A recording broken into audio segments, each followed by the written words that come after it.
What's good? What's good? Peace and blessings, everyone. How are we doing today? Appreciate you, everyone, for tapping in and dropping by with the family over here at Crypto Atomics. We switching back over from the agricultural side of things. We're gonna go over a little different today. We're gonna go over some gold and silver charts. All right. Now today we can see within the past few months how gold has been performing. This is a gold chart, and gold has had a wonderful uptrend. It had a nice moon boost, and then it's been, going sideways ever since then in a sideways pattern. So that would have been a good time down there to get gold right here. But it's still always a good time to get some physical assets.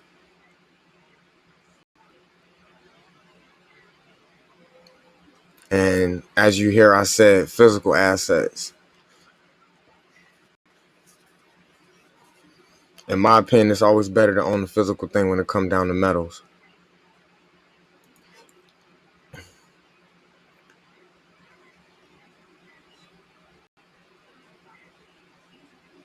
Also, in my opinion, all families should be backed by physical gold and silver and copper. Why? Because in case there's a pinch, or there's a dissatisfaction in some sort, or of a chaos in the world, we will have these assets where we can trade. They're tangible. They can be traded for other items. But at the moment, the reason why it's so important to own these assets is because there's a scarcity on the surface of the earth. It's getting harder to find them. It's getting harder to come across these assets as they dig deep in the towards the earth's core for them. But here, as you see, silver pretty much mimicked, gold's pattern here. It did absolutely the same thing. So it's sort of the same thing like with Bitcoin and other altcoins. They solely, they really rely on Bitcoin to do well.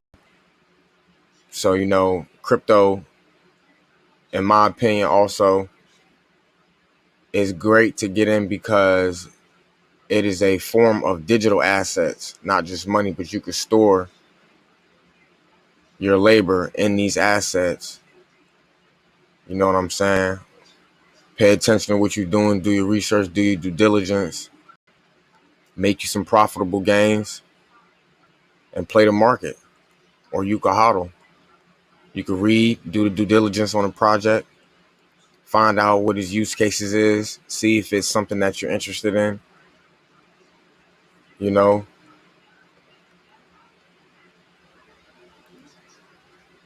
And also, where's that at?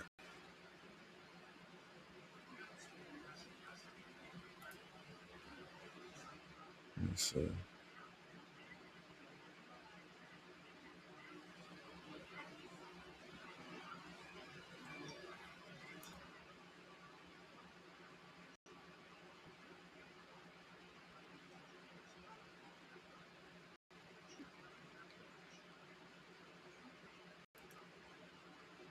Yeah, this is what I was looking for. You could also get into, if you want to, you can get into investing in,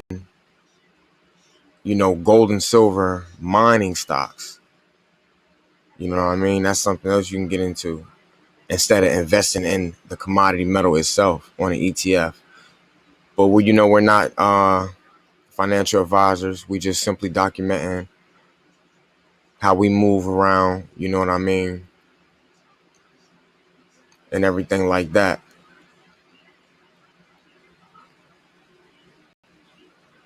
We just trying to simply, broaden your aspect and open up your mindset on different forms of true money.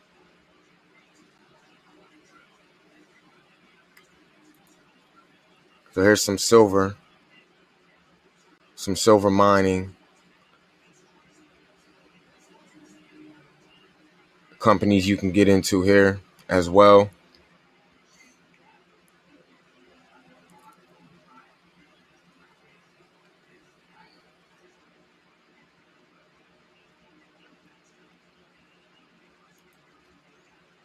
And we got a quick little article here about the ancient man's use of copper.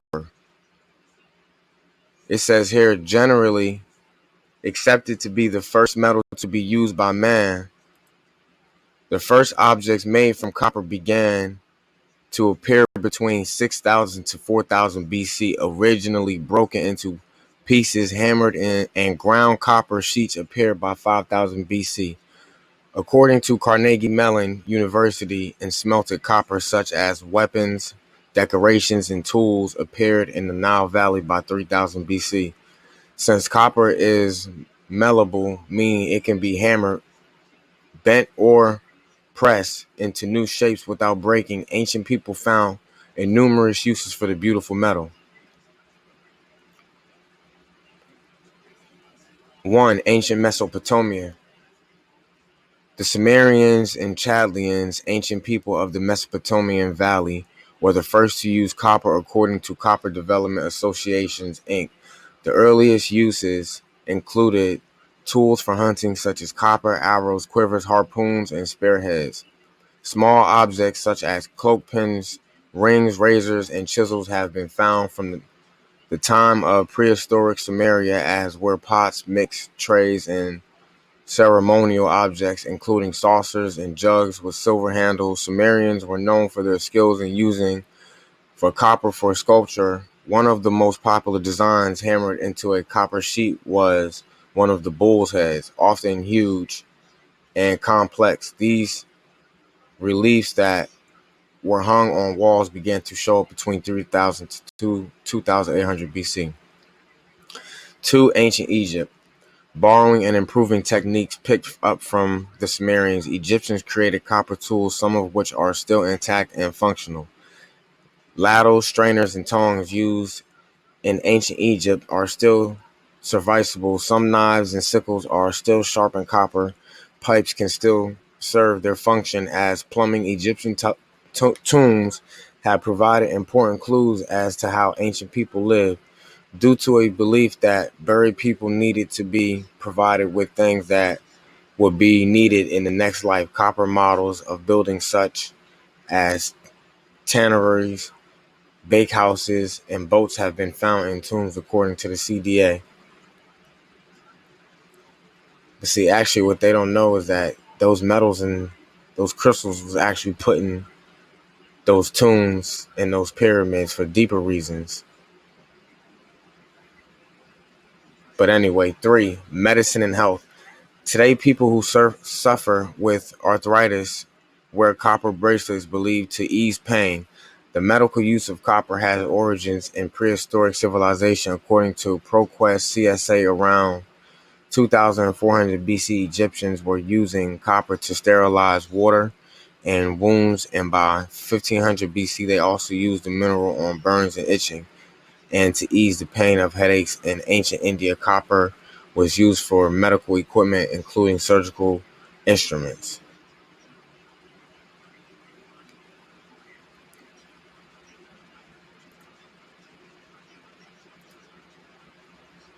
Weight balancing coins. Egyptians originally used rocks as weights, but by 3200 BC, they began to utilize copper to create balance and weights used in trade and religious ceremonies. According to CDA, Egyptians modeled copper into decorative weights such as animals, create used weights shaped like little axes. Assyria used lion weight marked with the name of kings.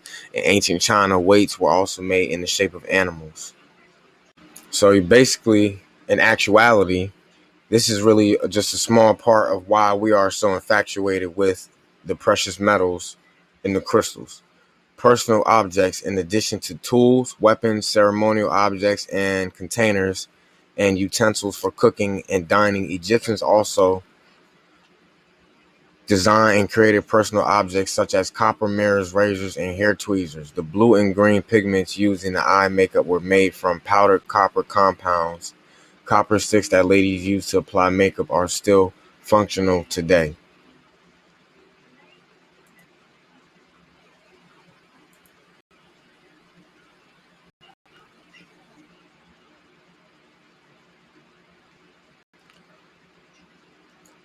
Here is some more up-to-date news on the precious metals, titled, "Is this the most exciting gold play of the year?" The first discovery in this gold patch last year netted investors 7,000 returns. 7,000 returns last year. A potential second could net them even more. Do you have any precious metals? That's the question. Do you have any? These are the types of gold plays that come along only once in a lifetime. Amex Exploration made the first discovery of high-grade gold discovery last year in its parent gold project. Right before the announcement, another small-cap miner, Star Peak Mining, brought up most of the land adjacent to Amex, and then it scooped up the nearby past-producing Normantal mine, which has given the marked at these measurements down here. Sorry.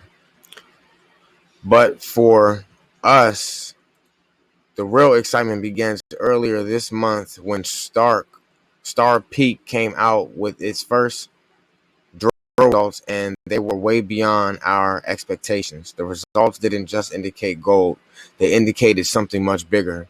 A vast deposit and basket, a base metal like copper and zinc, whose prices are now skyrocketing along with the hoped for precious metals such as gold and silver. Big miners have been searching this area for evidence of a major VMS deposit for decades. They've never found it, but Star Peak just might have.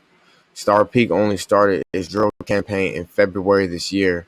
3 weeks into the drill campaign, the company reported they brought on a second rig, and on May 21st, they announced that they deployed a third rig to the new metal property.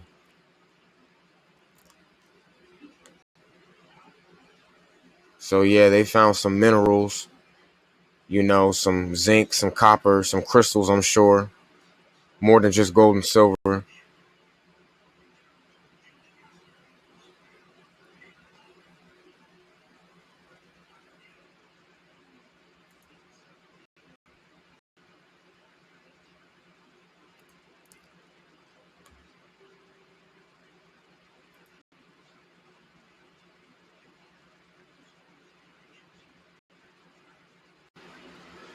Will Basel III boost gold and silver prices this year? The Basel III Accord is a set of global financial reforms developed by the Basel Committee on Banking Supervision under the domain of the Bank for International Settlements, an organization headquartered in Basel, Switzerland. These coming changes in bank systems operations are to strengthen regulation, supervision, and risk management within the worldwide banking industry. Work on the Basel III changes began in 2008 after the onset of the Great Recession. The original version was adopted in 2010 to be implemented from 2013 to 2015. Some changes called for in Basel III were so extreme that some revisions were made and implementations were repeated, delayed. As it now stands, some of the impact of Basel III takes effect at the end of June this year, while all changes become effective on January 1st, 2023.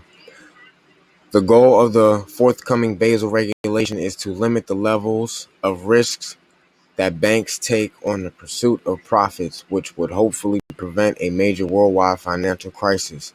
If markets turn negative, it's a wonderful idea in theory. However, in practice, some changes could be so disruptive to the actions of some governments, central banks, and financial institutions that there is already pushback. Now, in my opinion, gold and silver is being masked in price anyway. And not, facts also prove it as well by looking at other countries and seeing how much gold and silver is over there in other countries. Like an ounce of gold in Colombia is like $1 million. An ounce of gold in Nigeria is like $600,000. South Africa, an ounce of gold is like 40 grand. An ounce of gold in like Japan is like 18, whatever their currency is. You know what I'm saying? So over here and in Canada and Europe and stuff like that, it's masked. It's covered up.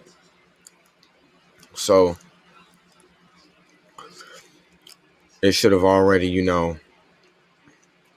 been, gold should have already been probably $5,000 an ounce in US dollars, and silver probably in the the triple digits, like 125 to 200 $200 an ounce of silver, because of how hard it is to get these metals as well, because they're so utilized in functionalities that we use daily, so far as medical equipment, um parts for cars, cell phones, and etc. You know what I'm saying?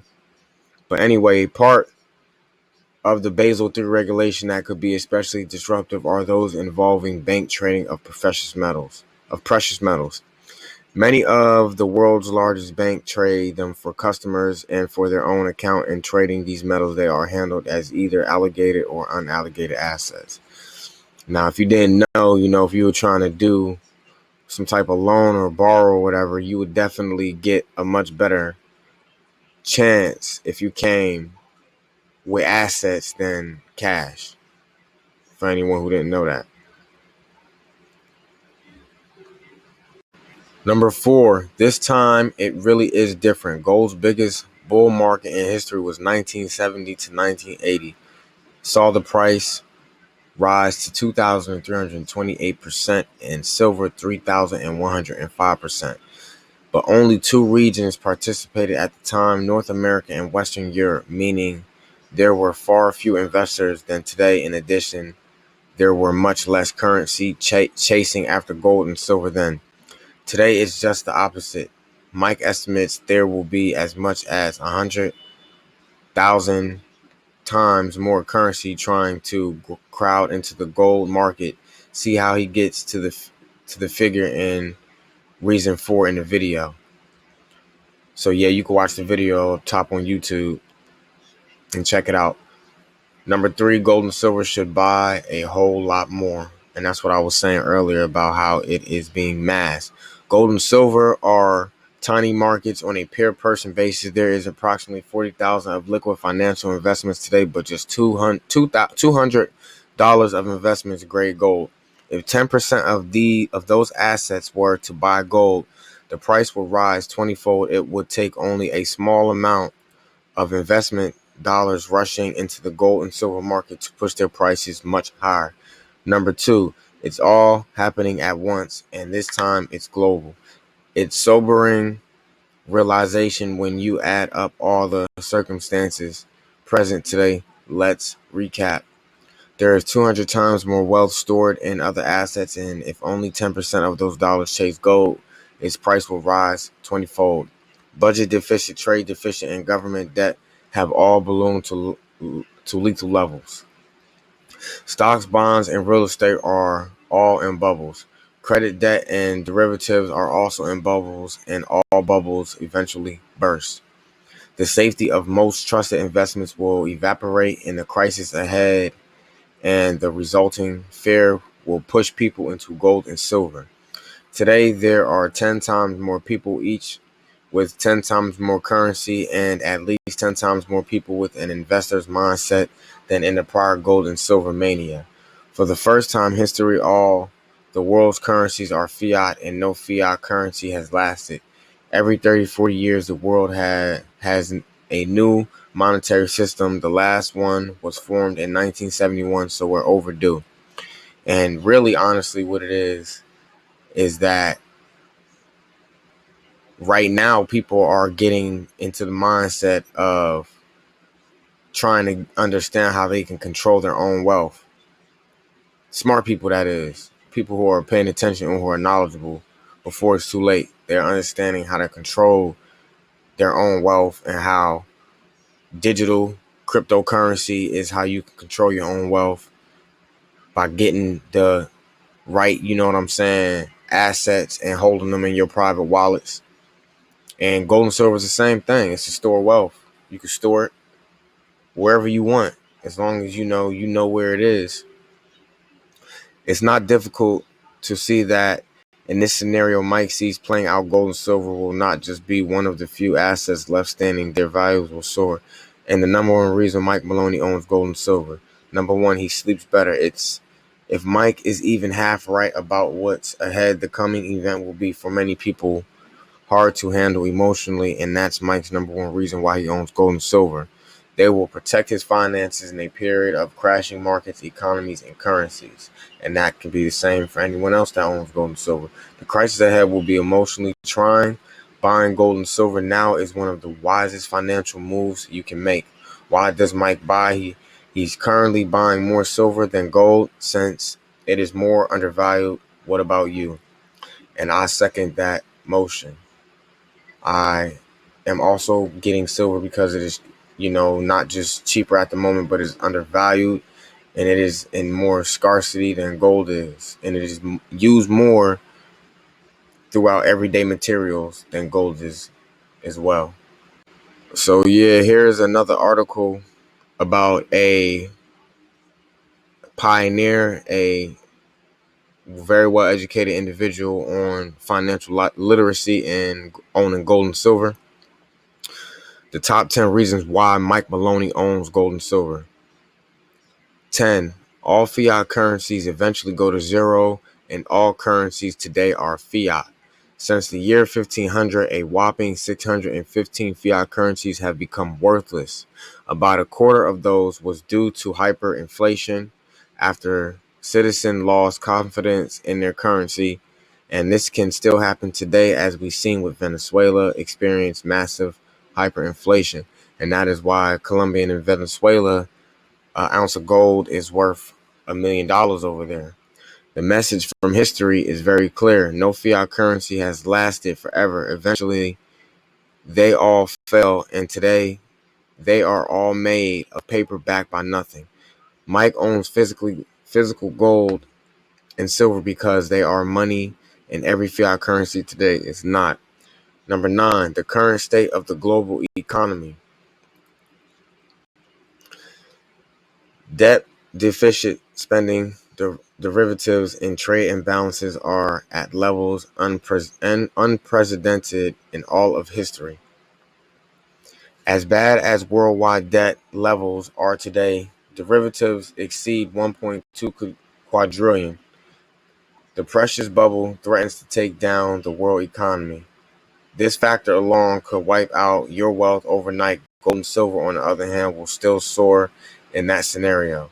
So what he's saying is that's how much in debt the U.S. is, $1.2 quadrillion. Number 8, the world has formed a new monetary system every 30 to 40 years. Do you want to miss out on this? That is a question that I want to ask you when it comes down to cryptocurrency and owning gold and silver, family. The average lifespan of all fiat currencies since 1500 is 40 years. The US dollar has been fiat since 1971, when Nixon ended gold convertibility and the Bretton Woods Agreement, cutting the last ties the US had to the gold standard. This was nearly 50 years ago. And since all currencies are fiat, the global financial system is more vulnerable than it has ever been. The global reset will affect the entire world. All 180 countries in the U.S. today, because the U.S. dollar represents over half of all these currencies in circulation. With this kind of dominance, faith in all fiat currencies could fail once the dollar falls. Owning gold and silver protects your wealth against the reset. 7. Gold and silver comes with a central bank guarantee. In a desperate attempt to stem the crisis, government officials around the globe will flood the world with currency and push the purchasing power of gold and silver exponentially higher than their efforts won't work, and depending on how much they print could easily tip us into hyperinflation. The more money, the more problems. Regardless of the culture of time period, currency dilution has repeatedly resulted in much higher gold and silver prices. 6. Everything else is a scary investment.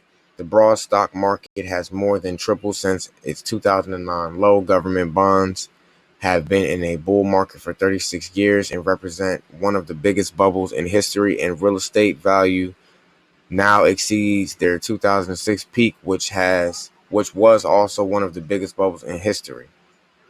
Market psychology. Greed can drive an investment to bubble high, but fear will drive the bubble in gold, because assets bubbles will pop with terrorizing speed and mercilessly wipe out most wealth. As a natural result, investors will seek refuge in precious metals. It's this reason why precious metals have nearly always outperformed the stock market during the biggest crashes.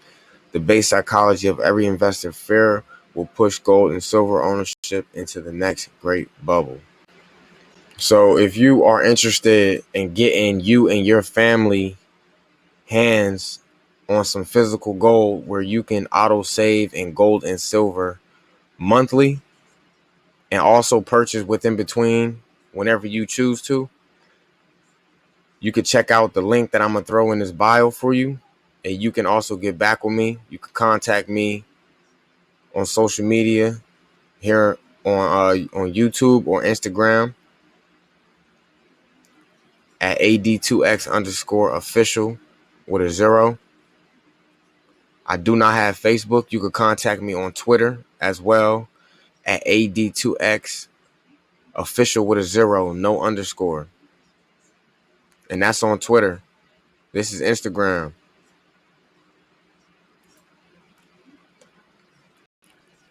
So when you click on the link in my bio or in this bio, it's going to come to a flow page or a link tree, and it's going to have multiple options on here for whatever you are interested in. If you're into crypto, if you're into gold and silver at the moment. So this video, the beginning of it was about gold and silver.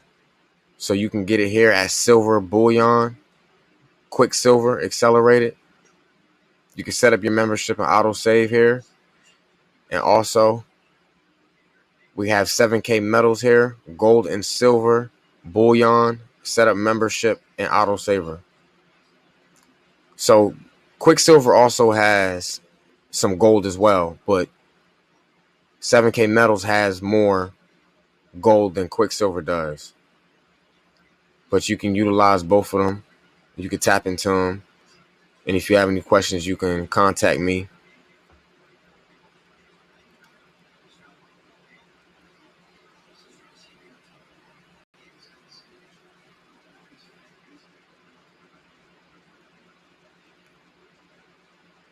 So next, family, we're going to talk about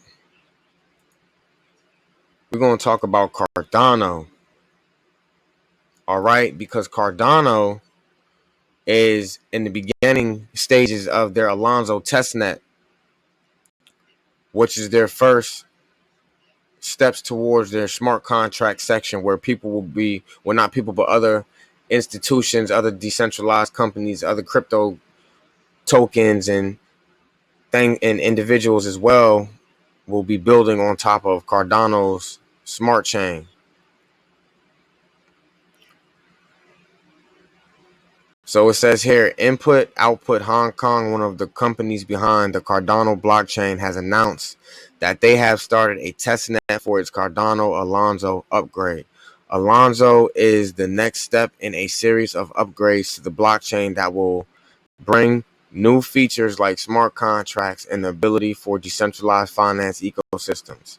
Alonzo makes the last phase in the network's Goguen era. Don't miss out on how smart money is playing the crypto game. Oh, that's something else. Got me over here reading ads and mess. Cardano is being built in 5 stages, each named after famous poets of computer scientists. Cardano's Goguen phase is named after Joseph Goguen, an American professor of computer science from the University of California and the University of Oxford. Before the Goguen stage, Cardano completed its Shelley phase. This brought Cardano from a federated blockchain to a decentralized one where the community became the validators of the chain instead of the developers. The addition of the Alonzo upgrade will now give Cardano the ability to compete with other decentralized finance ecosystems like Ethereum, Binance, Polkadot, Solana, and others. Alonzo will be rolling out in 3 phases: Alonzo Blue, White, and Purple, with each opening up to more of the public until it fully integrates. The process will take 90 days, resulting in a small contract enable Cardano by the end of August.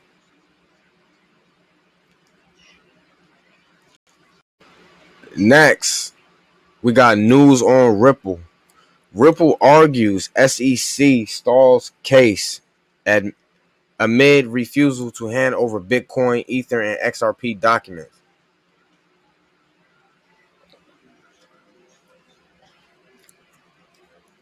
Ripple Labs has recently filed a motion to compel the United States Securities and Exchange Commission to hand over internal documents on the leading cryptocurrencies.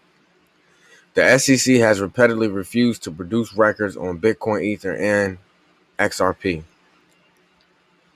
Judge Sarah Netburn reaffirmed and clarified her order on the case just last month. In the latest development in the legal battle between the United States Securities and Exchange Commission and Ripple Labs, the blockchain firm has filed a motion to compel the government's agency to turn over internal documents related to cryptocurrencies, including Bitcoin, Ethereum, and XRP. The SEC refuses to produce documents for the third time. Ripple's motion to compel the securities regulator to hand over documents has been a tug of war, as the SEC has been refusing to produce the records despite Judge Sarah Netburn's reiteration last month. In the ongoing SEC versus Ripple case, the cross-border remittance firm had landed a victory in early April when it won in a discovery hearing that would force the financial watchdog to hand over its internal documents on Bitcoin, Ether, and XRP. While Ripple seeks to find documents where XRP is mentioned by the security regulators as a virtual currency, similar to Bitcoin and Ethereum, the SEC has once again resisted the official filing reads.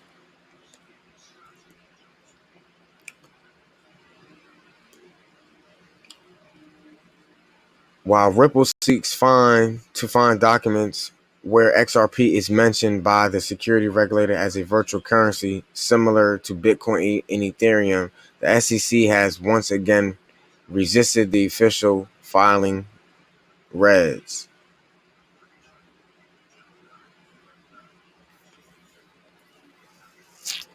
So yeah, basically what that tells me is that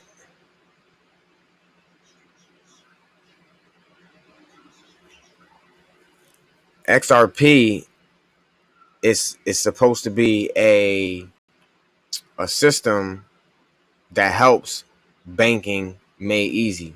XRP Ripple. I believe it's with security and authentication um, um, public centralized banking. Because I know that it has to do with PNC Bank, and I can't remember any other banks. And they're saying that it was acting as a currency. And see, that's when you get that name that name currency messes up some of the tokenomics in the space. Because like I say, they're not all currencies, family. Some of them are just assets. They're digital assets that work better than the traditional financial system, and they don't like it. So, you know, it causes things like this to happen. But I hold some Ripple. I have some XRP Ripple. I actually just brought a little more. It's not financial advice, but by what it's doing. You know, it's similar to XLM and like VeChain and other tokens. And I believe that once it get this situation settled, everything will fall in order. You know, plus even that it's not even that much, in my opinion, to grab a little bit. You know what I'm saying? Because it's at about $1 right now. So that's news on Ripple. Next, we got VeChain. VeChain and VeTho. VeChain is the Oracle token, and VeTho is the utility token. Now I got a big bag of both of them. I think VeChain and VeThor has a very good use case and very good tokenomics when it comes down to um, security, protocol, and authenticity. Like I was just saying earlier about Ripple and everything like that, and they have performed pretty well this year. Um, they've been making some pretty big collaborations with Walmart and I believe Japan or China, and I believe McDonald's as well over there. VeChain, so I said VeChain. Sorry about that was messed up. VeChain price prediction: VET sweeps low in preparation for 63% advance. VeChain price has broken out of an ascending triangle pattern but lacks momentum. A decisive flip of the supply zone extending from 12 cent to 14 cent into demand will signal the start of an uptrend. The technical pattern projects a 63% bull rally to 23 cent for VET. VeChain prices is consolidating inside a bullish technical formation, suggesting a massive rally shortly. Although VET broke out of the pattern, the buyers are not backing the move. VeChain price higher highs. VeChain price has been on a consolidation streak since May 19th. In this range bond phase, VET has set up 4 equal highs around 14 cent while creating 4 higher lows of the swing point are connected using trend lines and ascending triangle forms. So yeah, family, cryptocurrency has only been around for a little bit over a decade, so it is fairly new. Uh, Successfulness and everything else like that is created by being an early innovator. So yeah, you know, do your research and your due diligence.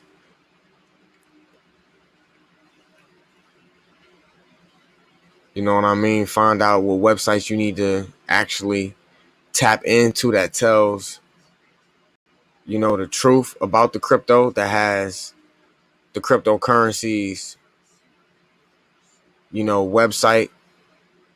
Basically what I'm saying is like there's crypto hubs out there that you could tap into, that if you join our class, if you join our academy, you join our Discord group, you'll get all these keys, you know what I'm saying? That'll tap you into how to perfectly analyze a cryptocurrency and understand the use case and tokenomics about the project. Just tap in and we're going to get you right, family.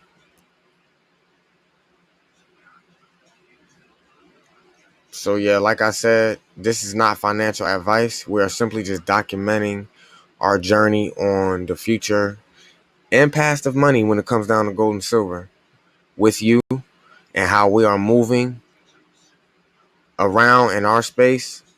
You know what I'm saying? How we maneuvering, how we making moves, how we shifting through our paradigm, how we generating through our evolutional phase. That's all we doing, family. We just learning and earning. You dig?